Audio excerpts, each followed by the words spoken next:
Welcome back, my friends, to the D-Rate the Hate podcast. I am your host, Wilk Wilkinson, your blue-collar sage, calming outrage and helping to navigate a world divided by fog and those who would spread that fear, outrage, and grievance. Each week, I'm sharing stories from my path and using the power of conversation and collaboration with my many great guests. Together, we chart a course toward understanding, bridging divides, and fostering a community where wisdom prevails over discord. Friends, it really is about bettering the world one attitude at a time. We did not create the hate, but together we can derate the hate. The only good thing about a bad attitude is we have the ability as individuals to change it. For me, it starts with gratitude and personal accountability. I am so incredibly grateful that you have taken the time to join me for another powerful DTH episode. Please remember to subscribe and share the DTH podcast with your network of friends. If you would like to support the show, check out the Support Us page on the D-Rate the Hate website. With that, my friends, let's get to it. Today, we are tackling yet another topic that could not be more relevant: civic education and the role we all play in shaping the next generation of informed citizens. Politics today is often framed as a battlefield where division and outrage seem to dominate the conversation. But what if we approached it differently? What if we saw civic engagement not as a fight, but as a shared responsibility, one that starts at home? My guest today is Lindsey Cormack, an associate professor of political science and director of the diplomacy lab at Stevens Institute of Technology. She's also the author of How to Raise a Citizen and Why It's Up to You to Do It, a book that explores the vital role parents play in helping their children understand our government, engage in politics constructively, and become active participants in democracy. Lindsey's work also includes maintaining DC Inbox, a digital archive of congressional e-newsletters, giving her a unique insight into how politics is communicated to the public. In this conversation, we'll discuss why civic education has been deprioritized, how media algorithms shape our perceptions, and why understanding different political perspectives is crucial for a healthy democracy. Most importantly, we'll explore how parents and communities can work together to create a more informed and engaged electorate for the future. So whether you're a parent, an educator, or just someone who cares deeply about the future of our country, this episode is for you. So let's get into it with my new friend, Lindsey Cormack. Here we go. Lindsey Cormack, thank you so much for joining me here on the D-Rate the Hate podcast. So grateful you're taking the time today. Thanks. I'm looking forward to talking with you. Lindsey, when I saw the work that you're doing, you had reached out because of my work with Braver Angels, and then I started looking into the work that you've been doing. One of the things that people understand about me is how passionate I am about making sure that the children, that the next generation has a world, we pass on to them a world that's worth having.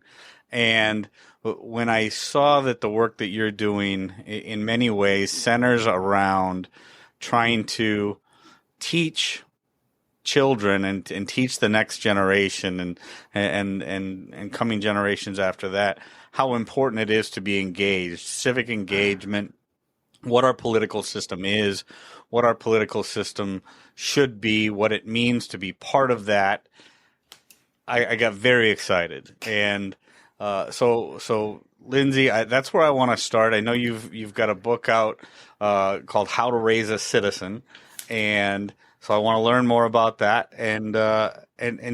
But first, let's start with what made you want to tackle this thing with making sure our youth are figuring out what this political thing, what our political system is about, what it's for, and why it's important to be involved in it. So I like this question a lot because I came to this of two minds. I came to this as someone who's been a professor in the classroom for 10 years and also as someone who's been a mother for 12 years. And when I went to start this book, I actually thought I might be writing a book that was about how different states approach civic readiness in different ways and who's doing really well and who's not. And I had 6 student research assistants help me with this endeavor. And in the course of the 2.5 years of research, we realized this isn't going to be a book about which schools are succeeding because so few are. Instead, what most of our data points to is that we're really doing a disservice to our young people by not letting them know how their own system works, their own roles in it, the American political tradition. And these are all things that I really care about. Say what you will about problems with U.S. democracy or constitutional pieces. It's still the best decision-making framework that's ever existed in the history of the world. So I think it's really worthwhile to pass it down. And it's something where I'm at a school where my students are so smart. They're so good at doing school, taking tests, go on to great careers. But every day every time I have an intro to political science class, I have a 10-question survey at the beginning. And I realize that they do not even understand the basic landscapes of government. They can't tell you, how long does a representative serve? Some of them don't know the difference between the House and the Senate. And after being with these really bright students for 10 years and thinking, this doesn't make sense. You guys are going to go on to create some of the best products and services that we're going to have. But if you don't understand the underlying government structures, you could do harm at worst, but you also can't do the best that you can do because there's all these sorts of synergies that just unlock when you understand your world in a better way. So that's why I got inspired to do this. Well, I think that's a beautiful reason to be inspired. And I feel your pain when when you talk about these incredibly smart people who don't even understand the basic functions, the basic structures, the basic synergies of what government is, especially the government in the United States. We have too many people today, Lindsey, that try to make you believe that the country we live in is in shambles and we are just in this fragile state. I just had a conversation recently on the podcast here with a friend of mine, Seth Kaplan, who talks about fragile states and certainly how some of our community structures, things about our country are fragile, but the United States as a nation state is not fragile. And without people having a basic understanding of what our government is, what it does, why it is the best government in the world, that's how you get people that hate our country for, this is obviously the Derate the Hate podcast. We're here to tame the toxicity, to turn down the hate. But there are far too many people in our country today, Lindsey, who hate our country that don't even understand our country. And I think, the days of, I can't even remember the cartoon when I was a kid, but I'm sure you might be able to correct me on this. But the thing where you had the little Bill running around on the house of the. I'm just a bill on Capitol Hill. I'm just a bill on Capitol Hill, right? How a bill becomes a law. It's frightening to me how many youngsters do not understand that today.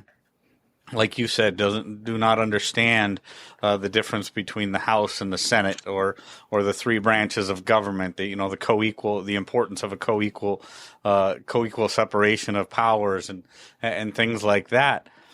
It's easy to hate things that you do not understand, but the problem is the problem is, as I see it, and I have seen it, Lindsey, is too many parents just don't put in the time to teach their kids what it is to be an American, why the American system is so much different than others. So let's dive into that a little bit. The parental aspect of this. You talked about being a mother for the last 12 years.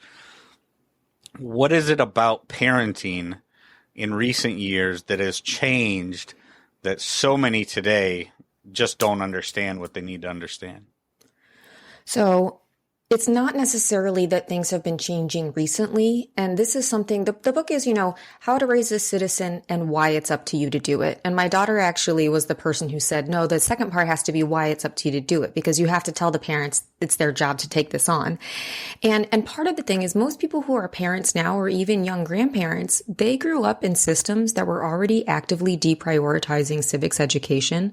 A lot of this has to do with the rise of STEM and the rise of testing for the SAT and the ACT as like the ultimate assessment of a person.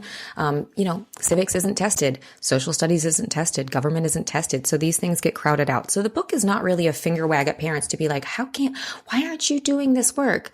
And in a lot of ways, it's sort of like a understanding piece that says like, look, I understand this is hard. No one likes how our politics feels or functions. One of the challenges is a lot of us had a disservice in the way that we were reared on this. Our parents told us not to talk about politics. Maybe it was going to offend someone or be rude in the middle of the country. Or on the coast, sometimes you get these ideas that like, when you're going to talk about politics, all it's going to be is hateful. I hate this politician. They're all liars. They're corrupt. They're all in it for themselves. And if our kids get that narrative, and they do, they get that from a very young age, like politics is negative, it's not surprising that they don't want to intrinsically learn more. It's not surprising that they don't aspire to public office as something that looks like a good career or worthwhile use of their life. And it's something where we as parents are the ones who can change this. Like we are the adults in the room now. Mm-hmm. And sure, it's sad that a lot of us maybe only had one semester of government in our second semester of senior year in high school. That's maybe very sad. But the way to change that is to say, okay, if I can't make my public school system do more on this, then I can do more on this. And I don't want to burden parents, with a bunch of different tasks. But this is sort of an important one, and no one else is coming to save us. So I think it's up to us to recast the narrative, which you are doing, and to work to see that there's a value in this. Like, it's good for your children to know about politics and government. It allows them to be powerful. It allows them to know you in a different way. You're going to have a richer understanding of who your child is. There are just so many benefits and not really downsides. A lot of us just feel really hesitant because we were already failed by systems that taught us. One of the things that I want to dive a little bit more into with you, Lindsey, is we've come to a point in society, and you kind of alluded to it, is so often we were told, especially at the dinner table or in mixed company or whatever, you're not allowed to talk about politics, you're not allowed to talk about religion, because, like you said, it can get pretty cantankerous, right? Oftentimes the only thing people know about is the contentious issues. They don't know about anything. One of the biggest problems that we have today, as I see it, and this is why I say probably more than I need to, but I say it, those who represent us are far too often not the best of us, is because those who actually get the airtime, those who are in front of the camera all the time, are typically the most toxic. But there are a lot of people out there that are actually doing good work and need to they need to do more, in my opinion, getting out there and actually sitting down again at the kitchen table with their constituents and actually talking to people and engaging with people.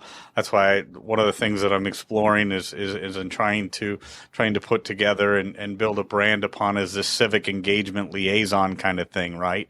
Because there's in my experience and from what I have seen and a lot of the ugliness that we see out there today is because those politicians that do get all the airtime are typically the ones that are pandering or building upon the toxic narratives and things like that. I don't want that to be politics. Like you said, people see politics and they only see the negative side of it instead of actually talking about it at the kitchen table with their families, engaging in the positive parts of politics, understanding what it is, and then actually seeking out and working with those politicians who do want to do good, who are trying to build upon that civic engagement thing. So let's talk about that a little bit on how, going to the theme of your book, How to Raise a Citizen. It doesn't matter whether they're Republican, Democrat, Independent, or something, or somewhere in between on that spectrum. but trying to be part of the solution instead of building upon that negativity, that toxicity that we see so much of, because typically the most toxic get the most airtime. Talk a little bit about that for me, Lindsey. Yeah. So I think there's like three big things there conceptually that I sort of latch onto when you're saying this. One is part of the challenge about having a positive politics is sort of the medium by which our politics happens, and that's largely the internet. And we know on platforms like X or even things on like Instagram or Blue Sky, stuff that feels sort of like scary or something that feels like you're going to get a big reaction tends to be negative. And so it's not surprising that in that incentive structure, in that sort of information ecosystem that says, ooh, the stuff that we're really going to like is the stuff that makes people mad or sad or scared or angry. That's what our politics looks like. But the second piece, which you alluded to, is most of our elected officials, which are at our local and state level, most of them are essentially volunteers who think they have something to offer to the world that is going to make their communities better and stronger. And it's not a great, flashy job. People are mad at you all the time. They call you. You can't go places. You have to be dressed up. It's like, it's hard. And so I think we sort of get lost in this because a lot of our politics seems like national politics. Part of that, again, is internet, but part of that is our limited ability to know these things. If you think about what we teach school children, we teach them founding fathers, we teach them westward expansion, there's like a little bit of slavery, Civil War, and then there's some federal politics at the end. We don't teach them hardly anything about how their state and local systems work. And so it's not surprising that they don't have these people to look to or understand because most of us, children and adults alike, don't understand it because they've never been exposed to it. But I think on the second thing that you said about seeing like partisanship and so as part of it, but we have to think about ourselves as the solution. I always like to talk about it as if you were trying to raise a child athlete. Like, let's say you wanted to have a kid who played soccer. What you would do to get a good soccer player is you would say, okay, I'm going to teach you the rules of the game. We're going to do some practice, some scrimmage. We'll do some drills that might be in this context, like going to the voting booth with your kids, showing them the spaces that these traditions happen in. And you would make a better player than if you were trying to raise an athlete in which you might say, my kid's going to know all the chants. They're going to know the songs. They're going to know the colors to paint your face. They're going to know how to cheer for people. In politics, we're all athletes. We're not spectators. And so we need to be raising athletes and let them pick the teams. Like we know that parties change, personalities change, ideologies are fluid. But if we can give them the rules of the game, they will do so much better regardless of the team that they choose to play for. Oh, that is. I love that analogy. Thank you. So do I. Yeah. Well, yeah. No, it's a perfect one because without knowing the real rules, without running the drills, without knowing the why behind what it is we do, it does just become a spectator sport. Right? It becomes a spectator sport. So then naturally people would gravitate to those toxic entities that get the most time. Which is just so different. Yeah, sorry. If you think about our sports would be different if all it was hating players. You have to like the things. Like you have to have an aspirational piece. And a lot of us really like sports, and we just don't have those players in most of our politics, or we're unwilling to find them. Can you imagine, Lindsey? I mean, what you're saying right now has my mind going in this direction because there's something that I've told so many people that have come to me for coaching and advice and things like that. I've often said, we've got to be for something, not just against something. We've got to be moving towards something that we want instead of just trying to steer clear of something that we hate. Mm-hmm. And far too often, especially in politics today, it's like we gravitate to the lesser of two evils, or we have to, we get caught up in all of these things that like you said, what we don't like, and then in that internet ecosystem, that toxic internet ecosystem that far too many people spend far too much time in nowadays, that's what keeps them clicking, right? One of the things that when you filled out the form before is you brought up what I talk about a lot is the fear, outrage, and grievance, and how that model is used. And that model is used because the fear, the outrage, the grievance generates clicks. People are far more inclined to follow a funnel of negativity than they are to be like, oh wow, this is so positive. I got to go to the next one. I got to go to the next one. It's just not happening. We get caught up in these ugly funnels of toxicity because it's partly in our nature. But again, if we started to find in politics that which we get very much excited about, and the things that we love, and the things that would make us, long ago, taking the sports analogy, right? I mean, you find a quarterback, you find a team, and it's probably the team that your mother or your father really liked, and then there's that one key player, whether it be the quarterback or the running back or whatever, and you absolutely love this guy, and you get his jersey, and then you're like, okay, well now I want to be a running back, or now I want to be a boxer, like that, but now too often people get strung up in this whole, like I said, this funnel of negativity, because they ascribe to the fear, outrage, and grievance that is used to draw these people in. How do we get people, Lindsey, to start connecting more to the positive instead of trying to basically run away or pick that which they don't like so much? If that makes sense. So when you say, like, a lot of people are in this place where they're saying, I'm picking the lesser of two evils, or they'll say, like, I'm opting out of this. It's stressful. I don't care. I don't impact the outcome, whatever.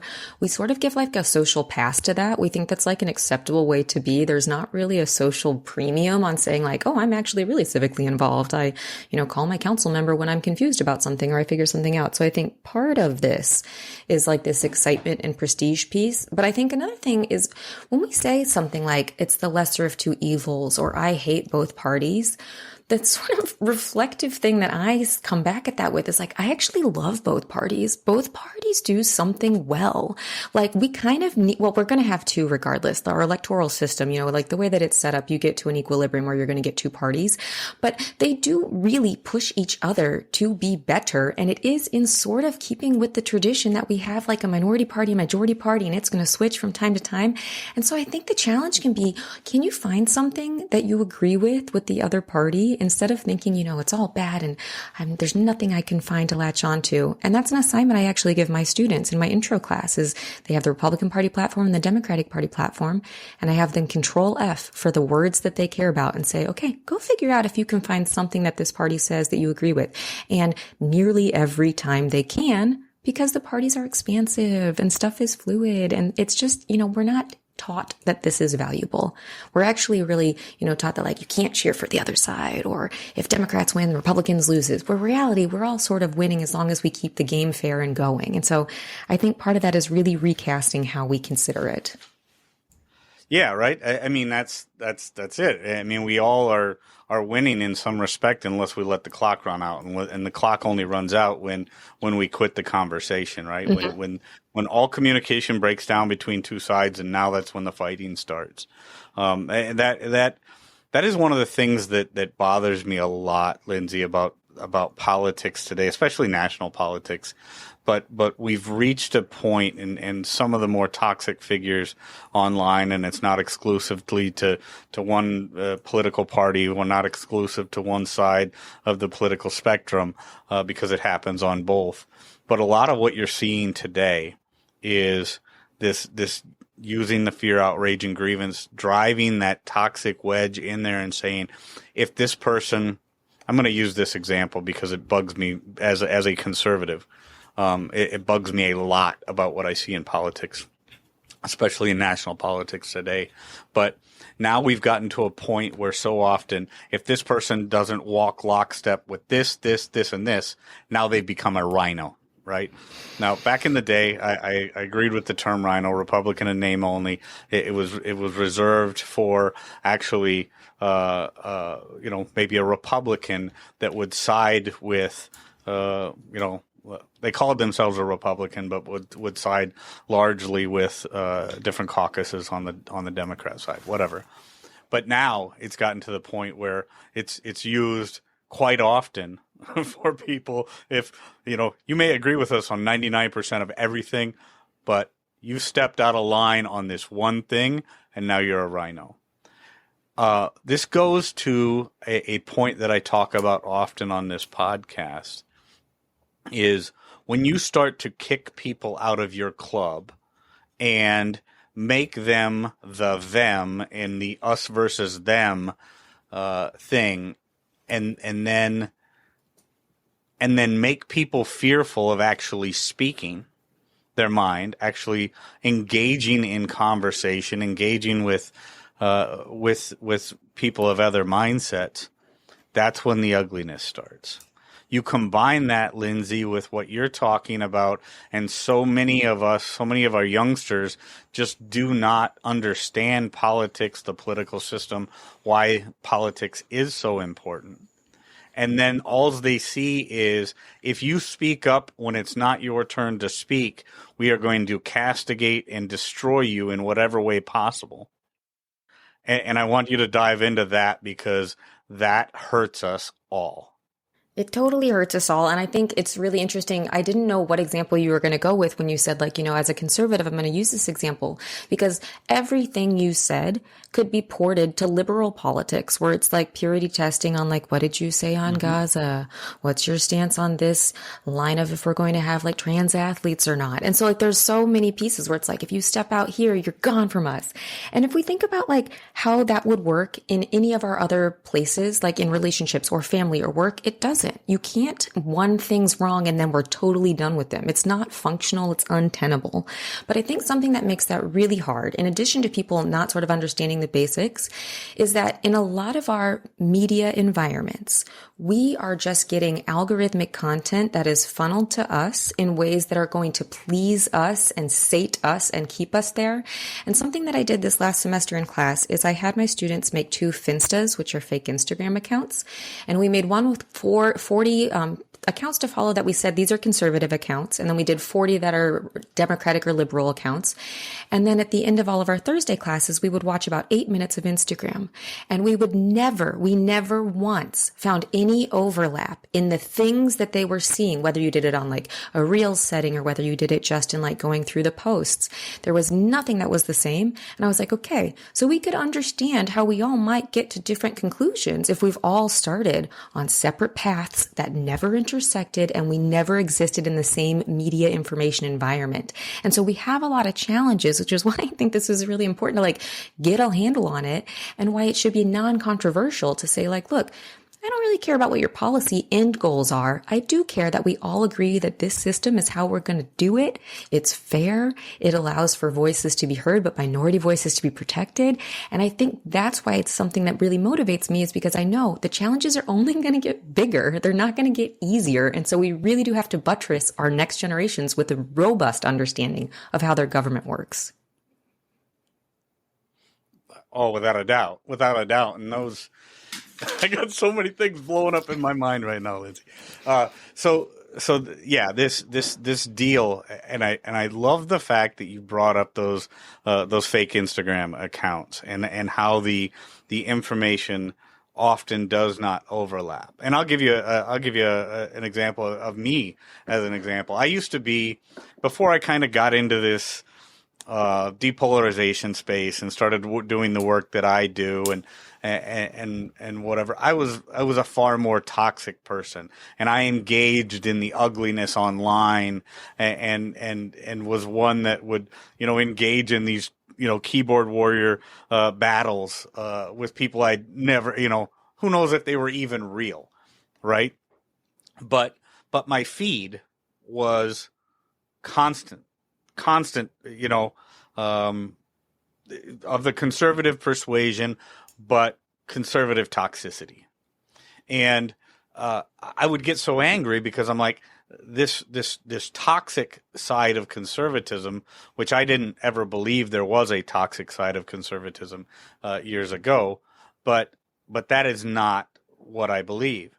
So then I started trying to figure out that whole liberal, side of things, and started really reading through what they did. And then I learned about what effective polarization was, and started realizing why people on either side of the spectrum feel so negatively about the other side, but why they are often wrong about what I mean. I like still to this day, I very, very seldom will find a person, a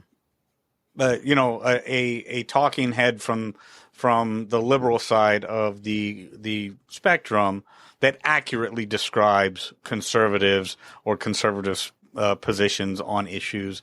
Now they will if you talk to them in private, but when they're spouting away online about those positions, it's very seldom is it accurate. But it wasn't until I actually started looking through and diving into those positions that I actually started to see that stuff within my feed. So those algorithms, again, going back to people not knowing what they don't know. I don't know if we said that in this particular episode, but often people do not know what they don't know because they are being fed that one side of the issue, and then they believe that they are informed, but they are actually just misinformed for the purposes of keeping them angry. Yeah, or like singularly silo information where it's like they're going to get a very unique mix of things and no one else is going to get the same mix. And I think something that resonated with me as you were talking about that is I have lived nearly equal parts of my life in Kansas and in New York. And they have really different basic political cultures where Kansas tends to be far more conservative and New York tends to be far more liberal. And it has sort of given me the perspective that there is value in both conservatism and liberalism, and sort of like the great debate of our time is the push and pull of these things to try to figure out where we get, centrist outcomes or things that we can all kind of agree to. And that's sort of the bargain we play in a representative democracy is like, guess what? You can't get everything you want, but as long as you believe the other side is not out to do absolute evil to you, or is not entirely out to lunch and doesn't know a thing about what they're doing, then that shouldn't be that bad. Like, you might not get everything you want all the time, but guess what? No one ever does in any realm of life. And I think effective polarization is this part, where we pin a lot of bad things on other people that are things that we have made up in our own minds about them. Right. And that's like so unhealthy. It's not a functional way to exist in the world. And it's really probably creating more problems for ourselves than it's solving at all, because you're misidentifying the sort of emotions that you're putting onto other people. And no one really wins there. Nobody wins. It's like my friend John Wood Jr. says quite often, is polarization is the one problem that ensures all other problems will not be solved. And I gotta make sure I say that with this caveat, right? Polarization to a certain degree is good. Toxic polarization is bad. Like we said, each side has its own merit, and it's very important to have differing perspectives. But we have to keep those conversations going, right, Lindsey? Because if we do not, this has already been well established. When the conversation breaks down, we do not talk to each other anymore. As ignorance grows, hate, fear, all those things become more prevalent as we become more ignorant to the ideas, the mindsets, the ways that the them in the us versus them does things. So the most important thing, like I talked about before, my idea of like the civic engagement liaison thing between politicians and the people. Getting far too often, the people in this country are often spoken of but seldom spoken with. We need to get back to, number one, like you talked about, how to raise a citizen. Why is the government that we have the best? What is it? Why is it so important? How does it work? How does it function? What are the ins and the outs of it? And how do we understand the positives of it, not just the negatives? But then also getting people involved. How do we get more people involved in the process And then how do we make sure that those who represent us are listening to what we have to say instead of pandering to us when it comes to election time? Lindsey, this conversation could go on forever. I am absolutely loving this, but I know we're getting close to the end of our time. Let's tell the DTH listeners, what is the biggest and best thing that you can tell them about this book? How do they find it? How do they find out more about you? So this book is available anywhere online where books are sold. So that's Amazon and Bookshop and Barnes and Noble and plenty of other retailers. If you are on Instagram, I do have an Instagram page that's called How to Raise a Citizen. It's easy to find. But I think if I could ask people to do one thing, it would be willing to take this on. Because something that I find when I talk to a lot of parents is that they'll say, well, I don't know enough. I don't want to lead my child astray. I feel like someone else should do this. And I think that's an inhibiting thought. And it doesn't even make sense because you do know enough. You are the people that we rely on to vote. You are serving on our juries. This is the thing that you have to take on. And we can't hide behind someone else should do this because no one else is coming to do it. And I know that we are capable of it. We do so many hard things as parents and Americans. We navigate Byzantine healthcare systems. A lot of times we're doing really tricky, challenging new things. Technology has changed in our lifetimes. We can do this. We just have to commit to taking it on, learning a little bit more, and being willing to build that muscle memory with our kids about how to have these conversations, how to information seek, and to value the American political tradition. Absolutely. Got to commit, got to take that challenge, got to be part of the solution. Thank you so much, Lindsey. This has been an incredible conversation. I look forward to so much more. And thank you for joining me here on the D-Rate the Hate podcast. Thanks so much for chatting with me. Friends, if there's anything in this episode that provided exceptional value to you, please make sure to hit that share button. Share it with your friends, share it far and wide. And of course, if you haven't done so already, be sure to subscribe right from our website so you can get the D-Rate the Hate podcast sent to your email inbox every week. So this is Wilk wrapping up for the week saying get out there, be kind to one another, be grateful for everything that you've got, and remember it's up to you to make each and every day the day that you want it to be. If there is something that you would like to share with me, you can catch me on most social media platforms or you can email me directly, wilk@wilksworld.com. With that, my friends, I am going to back on out of here and we will catch you next week. Take care.